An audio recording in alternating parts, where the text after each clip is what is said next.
जिन कौमों में मेरिट होती है वो आगे निकल जाती हैं। पाकिस्तान तहरीक इंसाफ के चेयरमैन इमरान खान ने शहबाज हुकूमत पर तनकीद करते हुए कहा है कि इन चोरों को मेरिट की समझ नहीं। जहां इनके पैसे पड़े हैं ये इन मुल्कों के गुलाम बने हुए हैं।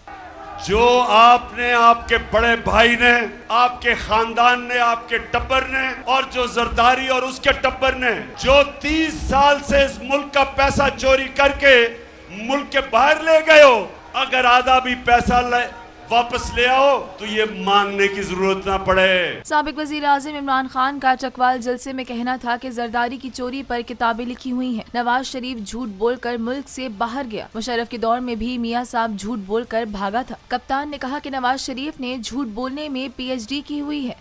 नवाज शरीफ झूठ बोल के मुल्क से बाहर गया।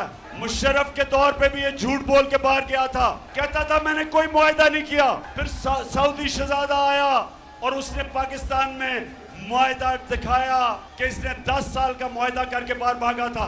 PTI चेयरमैन का कहना था कि मौजूदा हुक्मरान दुनिया में जाकर हमें जलील करते हैं। रूसी सदर पुतिन के सामने बैठकर शहबाज शरीफ की कांपे टांग रही थी। उन्होंने कहा कि हमने मुल्क को हकीकी तौर पर आजाद करना है। जब तक मैं जिंदा हूँ उनका मुकाबला करूँगा और उनको शिकस्त भी दूंगा।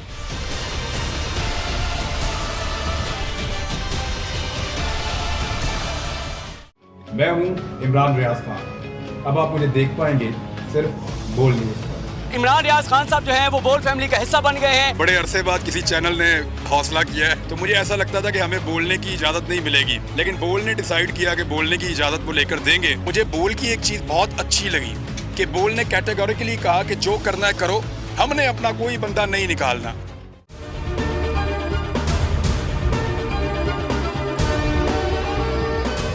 सबसे ज्यादा व्यूज, सबसे ज्यादा रील्स और सबसे ज्यादा रेटिंग के साथ बोल अब भी नंबर 1 पोजीशन पर बरकरार।